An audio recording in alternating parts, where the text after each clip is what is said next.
तो जय हिंद दोस्तों, स्वागत है आप सभी का अपने चैनल अमन पाजी के जिस पे जैसा कि दोस्तों आपका आज है 3 मार्च और 3 मार्च को आपका एसएससी सीजीएल टायर 2 का दोस्तों आपका एग्जाम जो कि कंडक्ट हुआ था, जिसमें पूछेगा आपका 20 कंप्यूटर और 25 जीके जिसके प्रश्न से अधिकतम रियल प्रश्न मिल गया। तो सभी प्रश्नों को देखेंगे विथ एक्स्ट्रा फैक्ट के साथ। ठीक है, चलिए वीडियो को शुरू करते हैं बिना किसी देरी के। तो देखिए, आज का जो पहला प्रश्न आपका पूछा गया था वो पूछा गया था कि कौन से अनुच्छेद के तहत आप किसी रेस्टोरेंट या पब्लिक रिजॉर्ट में घुसने की आज़ादी हमें देता है। तो इसका राइट आंसर आपका आर्टिकल 15(2) हो जाएगा। ठीक है, देखिए आर्टिकल 15(2) के अनुसार दूसरे क्लोज में आपको दिया गया है कि किसी भी भारतीय नागरिक को जाति, धर्म, लिंग, जन्म स्थान और वंश के आधार पर दुकानों, होटलों, सार्वजनिक भोजनालयों व सार्वजनिक मनोरंजन स्थलों, कुओं और आपका स्नान घाटों, तालाबों, सड़कों और पब्लिक जोट में घुसने से नहीं रोका जा सकता है। ठीक है, तो इसका राइट आंसर आपका क्या हो जाएगा? तो 15 का 2 हो जाएगा। ठीक है, चलिए अगला क्वेश्चन की ओर बढ़ते हैं। अगला क्वेश्चन ये पूछा गया था आपका डॉपलर इफेक्ट या डॉपलर प्रभाव की खोज है जो कि किस वर्ष हुआ था। ठीक है, तो इस वर्ष का जो खोज है आपका ऑस्ट्रेलिया के जो प्रसिद्ध भौतिकविद थे क्रिश्चियन डॉपलर ने 1842 ईस्वी में किया था। ठीक है, तो इसका राइट आंसर आपका 1842 हो जाएगा। किसने किया था? तो क्रिश्चियन डॉपलर कहाँ से संबंधित थे? तो ऑस्ट्रेलिया से, जिसकी राजधानी दोस्तों आपका वियना था। ठीक है, चलिए अगला क्वेश्चन की ओर बढ़ते हैं। अगला क्वेश्चन पूछा गया था डिटेरियस इज डिकम्पोज्ड बाय, यानी कि मलबे के अपघटन की प्रक्रिया में कौन कौन से चरण शामिल होते हैं। ठीक है, तो मलबे के अपघटन की प्रक्रिया में दोस्तों आपके 5 चरण है जो कि शामिल होता है। ठीक है, तो वो 5 स्टेप्स कौन कौन सा है? पहला तो आपका है डिकम्पोजिशन। ठीक है, there are 5 steps of decomposition. These are आपका फर्गमेंटेशन, इसके बाद लीचिंग, इसका कैटाबोलिज्म, इसके अलावा हीमोफिलिकेशन एंड आपका मिनरलाइजेशन। ये दोस्तों आपका 5 चरण है जो कि आपका डिकम्पोजिशन की प्रक्रिया का चरण है। ठीक है, चलिए अगला जो क्वेश्चन पूछा गया था who gave sea floor spreading theory. ठीक है, कि समुद्र तल प्रसार सिद्धांत किसने दिया था। ठीक है, देखिए तो इसका राइट आंसर आपका वर्ष 1960 में अमेरिकी भू भौतिकीविद हैरी एच हैस, ठीक है, हैरी एच एस के द्वारा आपका ये दिया गया था। ठीक है, तो इसका राइट आंसर आपका ये वाला हो जाएगा। ठीक है, चलिए अगला क्वेश्चन देखिए पूछा गया था कि ICAR है, मतलब कि मूंगफली का आपका पूछा गया था कि कहाँ, या सरसों का पूछा गया था, मेरे ख्याल से आपका सरसों का पूछा गया था। सरसों अनुसंधान केंद्र आपका कहाँ है? तो ये देखिए आपका भरतपुर में है, जो कि दोस्तों आपका राजस्थान में पड़ता है। इसका राइट आंसर हो जाएगा।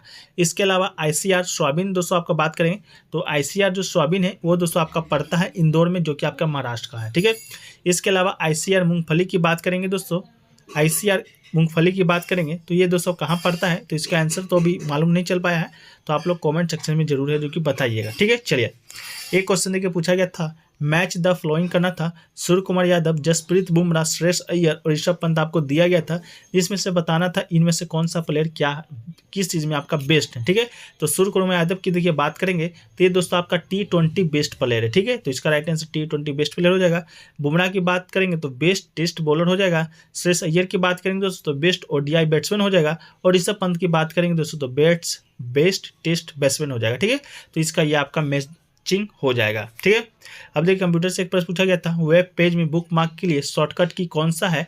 तो इसका शॉर्टकट की दोस्तों आपका Ctrl+D हो जाएगा। ठीक है, चलिए अगला जो क्वेश्चन देखिए पूछा गया था लाइन प्रिंटर का दूसरा नाम क्या है? ठीक है, तो इसका राइट आंसर दोस्तों आपका इम्पैक्ट प्रिंटर हो जाएगा। ठीक है, डॉट मैट्रिक्स प्रिंटर एक प्रकार की कंप्यूटर है जिसे कि इम्पैक्ट प्रिंटर या लाइन प्रिंटर कहते हैं, जिसमें स्याही को सतह पर लगाया जाता है। लेआउट के लिए कम रिजोल्यूशन डॉट मैट्रिक्स का जो कि उपयोग किया जाता है। ठीक है, चलिए अगला जो क्वेश्चन देखिए पूछा गया था कंप्यूटर में कुकी वाला क्वेश्चन एक आया था, जिसका जो कुकी वाला कोई क्वेश्चन था आपका कैचेस 22 इस करके कोई क्वेश्चन था, जिसका जो राइट आंसर था आपका जुम्बी था। ठीक है, तो इसका राइट आंसर जुम्बी हो जाएगा।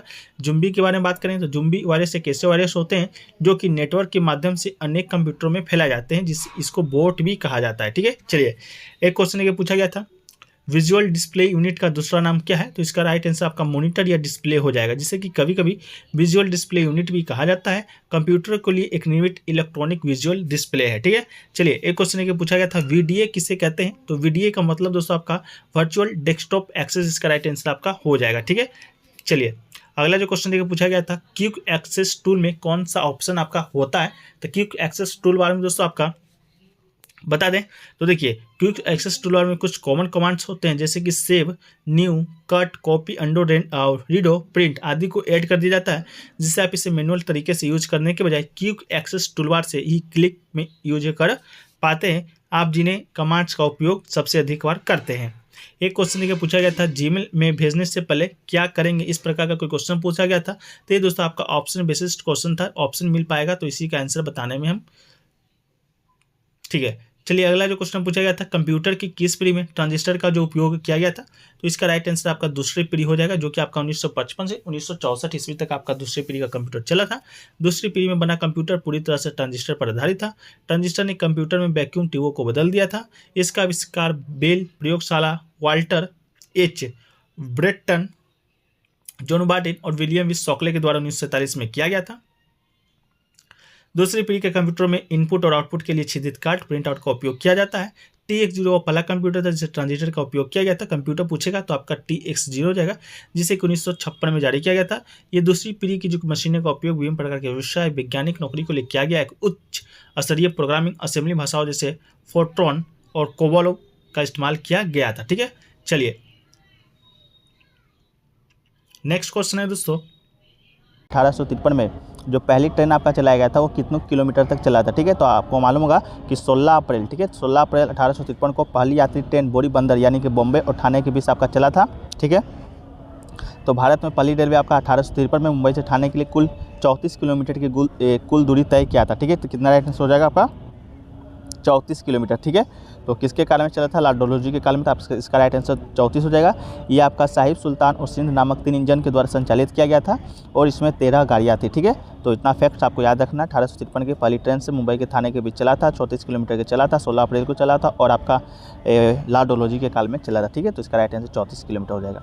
एक क्वेश्चन देखिए पूछा गया था आपका निपुण योजना से, कि ऑप्शन में आपका निपुण योजना आपका राइट आंसर था। पूछा गया था चलिए कि तीसरी कक्षा के अंत तक पढ़ने लिखने के बच्चों का कौन सी योजना को शुरू किया गया है। तो इसका राइट आंसर आपका निपुण योजना था। तो निपुण योजना के माध्यम से आपका सन 2026-27 तक प्रत्येक बच्चे को तीसरी कक्षा के अंत तक पढ़ने लिखने और एक अंक नीतियों को सीखने की क्षमता प्रदान की जाएगी। इस योजना का जो कार्यान्वयन है स्कूली शिक्षा और साक्षरता विभाग के द्वारा किया जाएगा। ये निपुण भारत मिशन स्कूली शिक्षा कार्यक्रम समग्र शिक्षा का एक हिस्सा हुआ, ठीक है। तो निपुण योजना इसका राइट आंसर दोस्तों आपका था, ठीक है। एक क्वेश्चन देखिए पूछा गया था कि द्रौपदी जो मुर्मू है आपके कौन से समुदाय से आती है, ठीक है। तो 2022 में दोस्तों आपका द्रौपदी राष्ट्रपति का चुनाव हुआ था, ठीक है। राष्ट्रपति और उपराष्ट्रपति दोनों का चुनाव हुआ था। तो अभी राष्ट्रपति को हम लोग देखेंगे। तो इसमें आपका जो द्रौपदी मुर्मू था आपका देश की 15वीं राष्ट्रपति बनी थी, ठीक है। तो ये आपका कौन से समुदाय से आती है, पहली बात तो आपका आदिवासी समुदाय से आने वाली देश की पहली राष्ट्रपति है। और आपको बता दें इतना ही नहीं, शपथ के ग्रहण जिसे आपका शपथ ये ली थी, देश की सबसे युवा राष्ट्रपति भी बन गई थी और देश की दूसरी महिला बनी थी। पहली महिला आपके प्रतिभा पाटिल जी थी और आपका दूसरी महिला आपके यही है, ठीक है। मुर्मू जी संथाल समुदाय से आती हैं, ठीक है। तो कौन सा समुदाय आपका ऑप्शन राइट आंसर हो जाएगा, संथाल समुदाय से आती हैं। वह सबसे पढ़ी लिखी आदिवासी वर्गों में से एक है। इतना ही नहीं, मुर्मू के समुदाय का जो इतिहास है, भाषा भी एक वक्त राष्ट्रीय और अंतर्राष्ट्रीय स्तर पर सुर्खियाँ बटोर रही है, ठीक है। तो आपका संथाल समुदाय इसका राइट आंसर हो जाएगा, ठीक है। इसके बाद बात करेंगे दोस्तों आपका द्रौपदी मुर्मू का। तो ये दोस्तों आपको कहाँ से बिलोंग करती है, तो बिलोंग करती हैं दोस्तों आपका उड़ीसा से। लेकिन ये आपका राष्ट्रपति बनने से पहले ये आपका झारखंड का क्या थी, झारखंड का राज्यपाल थी, ठीक है। झारखंड का राज्यपाल थी 2015 से 2021 तक। तो 2022 में आपका भारत की प्रधानमंत्री बन गई है। इनके जो विरुद्ध आपके चुनाव रहे थे वो आपका यशवंत सिन्हा जी चुनाव लड़े थे, ठीक है। तो इन सभी फैक्टर्स को भी आपको याद रखना है, ठीक है। एक क्वेश्चन देखिए पूछा गया था, हाईकोर्ट है जो कि कौन सा अनुच्छेद के तहत है जो कि रिट जारी करता है, ठीक है। हाईकोर्ट के बारे में पूछा गया था। तो सर्वोच्च न्यायालय में अनुच्छेद 32 के तहत रिट जारी करने की शक्ति है। तो अनुच्छेद 32 आपका सर्वोच्च न्यायालय के द्वारा रिट जारी किया जाता है। लेकिन अनुच्छेद जो 226 के तहत आपका उच्च न्यायालयों को समान अधिकार दिए गए हैं, ठीक है। तो इसका राइट आंसर दोस्तों आपका अनुच्छेद 226 हो जाएगा, ठीक है। अनुच्छेद 32 है क्या, उसको हम लोग देख लेते हैं। संवैधानिक उपचारों का अधिकार प्रदान करता है, जिसके अर्थ है कि किसी व्यक्ति को अपने मौलिक अधिकार की रक्षा करने के लिए सर्वोच्च न्यायालय या उच्च न्यायालय में भी जाने का अधिकार है। जबकि सर्वोच्च न्यायालय में अनुच्छेद 32 के तहत रिट जारी करने का शक्ति है, ठीक है। और अनुच्छेद 226 के तहत उच्च न्यायालय को भी समान अधिकार दिया गया है। जिस प्रकार आपका 12 से 35 संविधान का जो अनुच्छेद है वो आपका मौलिक अधिकार से संबंधित है। लेकिन आपका मौलिक अधिकार आपका हनन होता है तो आपका अनुच्छेद 32 के तहत आप डायरेक्ट सुप्रीम कोर्ट जा सकते हैं। अनुच्छेद 226 के तहत आप डायरेक्ट हाई कोर्ट जा सकते हैं, ठीक है। तो ये आपका राइट आंसर हो जाएगा। इसके अलावा अनुच्छेद 131 को देखें तो अनुच्छेद 131 जो सर्वोच्च न्यायालय का मूल क्षेत्र अधिकार से संबंधित है। अनुच्छेद 32 की बात करेंगे तो सर्वोच्च न्यायालय का अधिकार क्षेत्र से संबंधित आपका सर्वोच्च न्यायालय अनुच्छेद 32 है। इसके अलावा अनुच्छेद 143 आपका सर्वोच्च न्यायालय से परामर्श करने की राष्ट्रपति को शक्ति प्रदान करता है। इसके अलावा अनुच्छेद जो 26 आपका प्रदेश रिट जारी करने के लिए उच्च न्यायालयों की शक्ति प्रदान करता है, अनुच्छेद 226, ठीक है। तो दोस्तों इसका राइट आंसर आपका 226 इसका हो जाएगा। एक क्वेश्चन देखिए पूछा गया था, रेस्टोरेंट जाने की जो स्वतंत्रता है या घूमने की जो स्वतंत्रता है आपका किस अनुच्छेद के तहत आता है? तो ये दोस्तों आपका अनुच्छेद 19, ठीक है। अनुच्छेद 19 के तहत आपको स्वतंत्रता का अधिकार दिया गया है, अनुच्छेद 19 तक, ठीक है। स्वतंत्रता का अधिकार अनुच्छेद 19 से 22 तक है, लेकिन अनुच्छेद 19 में आपका स्वतंत्रता संबंधी 6 अधिकारों का प्रावधान किया गया है। पहला तो दोस्तों आपका भाषण और अभिव्यक्ति की स्वतंत्रता है, दूसरा आपका सभा की स्वतंत्रता है, तीसरा आपका संगठन की स्वतंत्रता है, चौथा आपका आंदोलन करने की स्वतंत्रता है, पाँचवा दोस्तों आपका निवास और स्थान कहीं भी आ जा सकते हैं, और पाँचवा आपका पेशा करने से संबंधित आपका ये प्रावधान आपका अनुच्छेद 19 के तहत किया गया है, ठीक है। तो 1 2 3 4 5, ठीक है। तो अनुच्छेद डी आपका राइट आंसर दोस्तों इसका हो जाएगा, ठीक है। ऑप्शन में बताइएगा क्या दिया गया था, अनुच्छेद 19 डी करके दिया गया था या सिर्फ अनुच्छेद 19 दिया गया था। इसके अलावा अनुच्छेद 20 की बात करेंगे दोस्तों, तो अपराधों के लिए सजा के संबंध में संरक्षण प्रदान करता है। अनुच्छेद 21 दोस्तों आपका जीवन और व्यक्तिगत स्वतंत्रता का अधिकार प्रदान करता है। अनुच्छेद 221 आपका प्रारंभिक शिक्षा का अधिकार प्रदान करता है। अनुच्छेद 22 दोस्तों आपका कतिपय मामलों में गिरफ्तारी और निरोध से संरक्षण प्रदान आपका करता है। और स्वतंत्र रूप से घूमने जाने की स्वतंत्रता, भारत के नागरिक को पूरे क्षेत्र में स्वतंत्र रूप से कहीं भी आ जा सकता है, कोई भी आपको रोक टोक नहीं होगा। यह अधिकार सुरक्षा, सार्वजनिक व्यवस्था और अनुसूचित जनजातीय हितों की रक्षा के आधार पर भी प्रतिबंध है जो कि किया जा सकता है, ठीक है। तो आपका राइट आंसर हो जाएगा। एक क्वेश्चन देखिए पूछा गया था आपका, सरसों अनुसंधान केंद्र आपका है कि कहाँ है? तो राष्ट्रीय स्तर का जो सरसों अनुसंधान केंद्र है वो आपका राजस्थान के भरतपुर के शिवर में अवस्थित है, ठीक है। तो ऑप्शन में आपका राजस्थान दिया गया था, भरतपुर दिया गया था या शिवर दिया गया था? हमको मेरे ख्याल से आपका राजस्थानी दिया गया था, जो कि बिल्कुल आपका राइट आंसर हो जाएगा। इसका जो स्थापना है 20 अक्टूबर 1993 को किया गया था। निदेशक कौन है? Doctor PK. रॉय इसके निदेशक थे। इसका जो लक्ष्य था आपका तेल और पोषण सुरक्षा के लिए ब्रेसी का विज्ञान करना, इसका दोस्तों आपका लक्ष्य था, ठीक है। चलिए इसके अलावा दोस्तों कुछ और अनुसंधान केंद्र है उसको देख लेते हैं हम लोग। पहला तो आपका केंद्रीय चावल अनुसंधान, जो कि दोस्तों आपका कहाँ है? तो आपका कटक में स्थित है। इसके अलावा केंद्रीय कपास संस्थान है जो कि दोस्तों आपका नागपुर में स्थित है। इसके अलावा भारतीय गेहूं और जौ संस्थान जो कि आपका करनाल में स्थित है। इसके अलावा केंद्रीय रेशम उत्पादन अनुसंधान और प्रशिक्षण संस्थान जो कि दोस्तों आपका मैसूर में स्थित है, ठीक है। तो ये आपका राइट आंसर हो जाएगा। एक क्वेश्चन देखिए पूछा गया था, जफर खान है जो कि किसके सेनापति थे? ऑप्शन में मोहम्मद बिन तुगलक, अलाउद्दीन खिलजी दिया गया था। तो इसका राइट आंसर दोस्तों आपका अलाउद्दीन खिलजी हो जाएगा। जिस जफर खान को हिजबुद्दीन भी कहा जाता है, जो कि अपने शीर्षक जफर खान से बेहतर जाना जाता है। दिल्ली सल्तनत के शासक अलाउद्दीन खिलजी का सेनापति था। उन्होंने अलाउद्दीन के शासनकाल के दौरान कई बार मुल्तान, सामाना और शिवस्तान सिंध का प्रभार जो कि संभाला था, ठीक है। तो ये आपका राइट आंसर हो जाएगा अलाउद्दीन खिलजी। अलाउद्दीन खिलजी की बात करेंगे तो 1290 से शायद आपका 1310 ईस्वी तक इसका शासन था। इसके अलावा 1296 से था आपका अलाउद्दीन खिलजी। खिलजी वंश का शासक था। खिलजी वंश का स्थापना किसने किया था? जलालुद्दीन खिलजी ने किया था। इनके ही चाचा थे, ठीक है।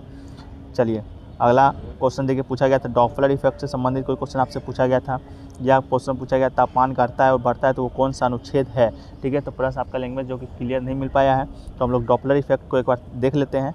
ध्वनि में आवर्ती परिवर्धन के प्रभाव को सर्वप्रथम जॉन डॉपलर ने 1842 में प्रतिपादित किया गया, जिसके कारण उन्हीं के नाम पर डॉपलर प्रभाव कहते हैं।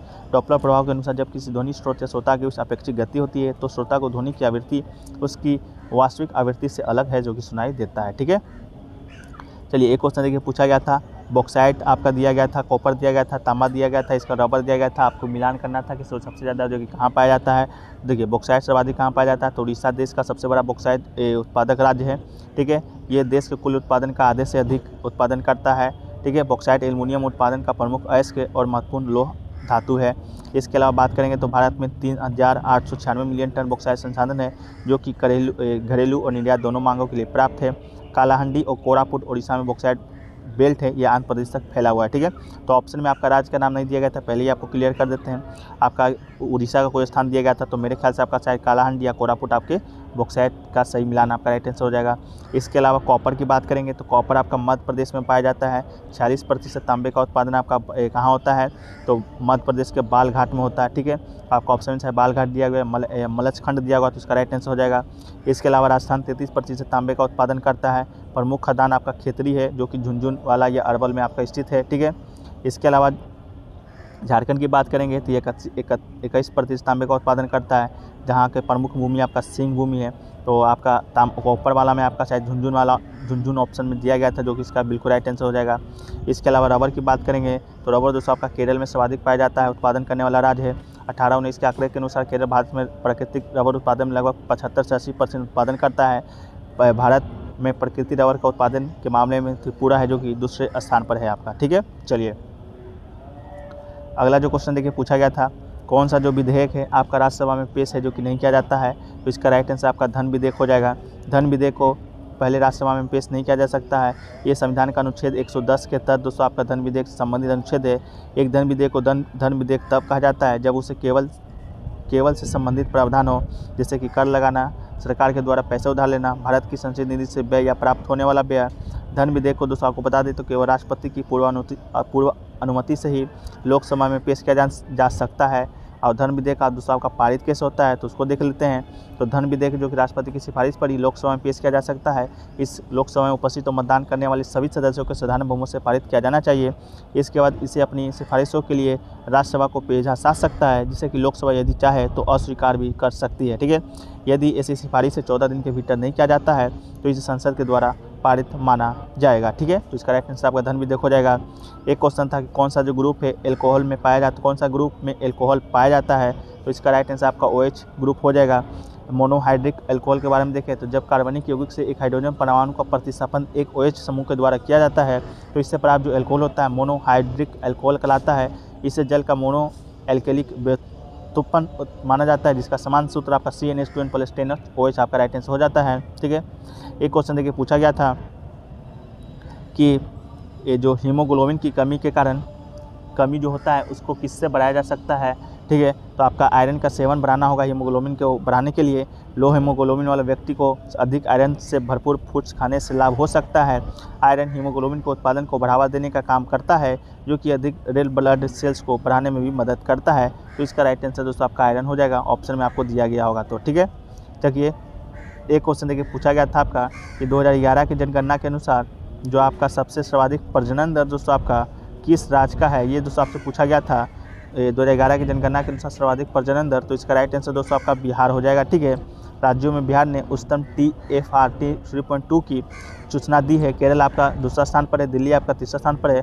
तो ये आपका पूछा गया था 11 की जनगणना के अनुसार सर्वाधिक प्रजनन दर आपका बिहार, इसका राइट आंसर हो जाएगा। बिहार के परिप्रेक्ष्य में बात करेंगे तो सर्वाधिक आपका जनसंख्या घनत्व भी आपका बिहार का ही है। इसके अलावा न्यूनतम जनसंख्या घनत्व आपका अरुणाचल प्रदेश का है। सर्वाधिक जनसंख्या वाला आपका राज्य आपका उत्तर प्रदेश है और कम जनसंख्या वाला आपका सिक्किम है। और क्षेत्रफल की दृष्टि से देखेंगे तो राजस्थान सबसे बड़ा राज्य है और आपका सबसे छोटा राज्य आपका गोवा है। तो 2011 की जनगणना से आपको इतना प्रश्न जो कि याद रखिएगा। और 2011 की जो जनगणना है आपका देश का 15वां जनगणना था।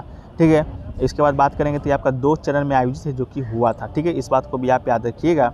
इसके अलावा देखिए अगला जो क्वेश्चन देखिए पूछा गया था, जिसको हम लोग देख लेते हैं एक बार। एक क्वेश्चन देखिए पूछा गया था कि LBW है वो दोस्तों आपका किससे संबंधित है, तो क्रिकेट के खेल में पगदादा या LBW आपका बल्लेबाज को आउट करने की एक विधि है। तो इसका राइट आंसर आपका क्रिकेट हो जाएगा। एक अंपायर परिस्थिति को एक श्रृंखला के अंतर्गत एक बल्लेबाज को LBW आउट करार देता है जब मुख्यतः बल्लेबाज के विकेट अर्थात स्टंप अर्थात गिलियों से टकरा सकने वाली गेंद बल्लेबाज के शरीर के आम तौर पर टकरा आती है। ठीक है, तो LBW संबंधित आपका जो प्रश्न आपका आया था उसको क्रिकेट राइट आंसर कर लीजिएगा। एक प्रश्न देखिए पूछा गया था पिलनी के द्वारा कौन सा जो पुस्तक है जो कि लिखा गया है, तो इसका राइट आंसर आपका नेचुरल हिस्ट्रिया हो जाएगा, जो कि दोस्तों आपका पिलनी द एडर की एक कृति है। ठीक है, इसके अलावा देखिए पूछा गया था डच कंपनी ने अपना पहला कारखाना कहाँ खोला गया था। इस प्रश्न में आपका संदेह है पूछा गया था कि नहीं पूछा गया था, फिर भी हम बता देते हैं। 17वीं शताब्दी में भारत के मसाले में व्यापार पर डचों का अधिकार था। प्रथम डच गवर्नर आपका पीटरबोर्ग था। भारत में उन्होंने 1605 में मछलीपट्टम में कहाँ पर आपका मछलीपट्टम में पहला कारखाना स्थापित किया था। इसके बाद 1610 में आपका पुलिकट में, 1616 में सूरत में और आपका 1641 में बिमलीपट्टम में और 1653 में आपका चिनसुरा में स्थापित किया था। तो अगर आप इसका आया होगा तो आपका मछलीपट्टम आपका राइट आंसर हो जाएगा, नहीं आया होगा तो आप याद कर लीजिएगा किसके। देखिए एक क्वेश्चन पूछा गया था किस समुदाय को जनजाति का दर्जा दिया गया है, तो केंद्र सरकार ने हाल ही में हिमाचल प्रदेश के सिरमौर जिले के 3 लाख से अधिक लोगों को बड़ी सौगात दी है। ठीक है, तो ये आपका ये बैठक में गिरिपाट के हाटी समुदाय को अनुसूचित जनजाति ST का दर्जा जो कि दिया गया है। तो इसका राइट आंसर आप लोग देख लीजिएगा। एक क्वेश्चन देखिए पूछा गया था तापमान और आयतन के बीच का संबंध आपका किस नियम से है, ये क्वेश्चन आपसे पूछा गया था। तो आपको पहले ही बताया था, ये देखिए स्थिर ताप या किसी गैस के निश्चित मात्रा का आयतन है जो कि उसके दाब के व्यनुपाती होता है। बोयल का नियम आदर्श गैस का दाब और आयतन में संबंध बताता है। इसके अनुसार नियम ताप पर गैस का आयतन दाब के व्युत्क्रमानुपाती होता है। तो बोयल का नियम अगर ऑप्शन में दिया गया होगा तो इसका आपका राइट आंसर दोस्तों हो जाएगा। ठीक है, ये तो दोस्तों रहे आपके आज के 3 मार्च में पूछे गए कंप्यूटर और जीके जीएस के क्वेश्चन। इसके अलावा दोस्तों आपको किस किस टॉपिक पर आपको फोकस करके जाना है स्पेशली कंप्यूटर में, तो आपका वेब ब्राउज़र आपको पढ़ के जाना है। इसके अलावा बायस, इसके बाद स्टोरेज, इसके बाद एक्सेल आपको दोस्तों कंप्यूटर में एक बार देख लेना है। इसके अलावा आपका एमएस वर्ड से 3 क्वेश्चन था दोस्तों, ठीक है, एमएस वर्ड से 3 क्वेश्चन पूछा गया था। इसके अलावा दोस्तों आपका कुछ बच्चों के रिव्यू दिए गए हैं, कुछ बच्चों के द्वारा भेजे गए हैं, उनको हम एक बार आपके सामने पढ़ देते हैं। देखिए बच्चों के द्वारा रिव्यू भेजे गए उनमें आपका कंप्यूटर था जो कि ईजी बताया गया है। मैथ्स का दोस्तों पोर्शन आपका वेरी ईजी बताया गया है। रीजनिंग का प्रश्न दोस्तों आपका, रीजनिंग का भी प्रश्न में आपका ईजी, लेकिन कुछ नए क्वेश्चन से कुछ क्वेश्चन है जो कि दोस्तों आपका नए पैटर्न पर आधारित था। इसके अलावा इंग्लिश की बात करेंगे तो दोस्तों आपका मॉडरेट बताया गया है। पी की और इसका जो सेक्शन था आपका थोड़ा सा टफ था और टाइम टेकिंग था। इसके अलावा थीम बेस्ड जो क्वेश्चन था वो दोस्तों आपका वो भी आपका टफ ही पूछा गया था। इसके अलावा जीएस का पोर्शन की बात करेंगे तो दोस्तों आपका मॉडरेट था। 1 क्वेश्चन दोस्तों आपका स्टैंडर्ड डेविएशन से पूछा गया था। 1 क्वेश्चन दोस्तों आपका कॉन्ट्राडिक्टरी स्टेटमेंट से पूछा गया था। और दोस्तों प्रोबेबिलिटी सेक्शन से भी आपका जो क्वेश्चन है कि पूछा गया था। ये दूसरा बच्चा का रिव्यू है। दूसरा बच्चा ने बोला है कि मैथ्स था जो कि आपका डुएबल था, रीजनिंग मॉडरेट था, स्टेटमेंट एजम्पशन क्वेश्चन 3 क्वेश्चन आपसे पूछे गए थे, इंग्लिश मॉडरेट और जीएस दोस्तों आपका टफ और कंप्यूटर आपका टफ, जो में आपका 6 से 7 क्वेश्चन आपका करने लायक था। ठीक है, तो ये सभी दोस्तों आपका बच्चों द्वारा दिए गए रिव्यू है। ठीक है, तो वीडियो अच्छा लगा वीडियो को लाइक कर दीजिएगा, चैनल में दोस्तों नए हैं चैनल को सब्सक्राइब कर दीजिएगा और नोटिफिकेशन बेल कॉल पे क्लिक कर दीजिएगा। इसका जो पीडीएफ है आपको टेलीग्राम चैनल में मिल जाएगा, लिंक डिस्क्रिप्शन में दिया गया है, तो आप लोग जाके वहाँ से ज्वाइन एक बार हो जाइए। ठीक है।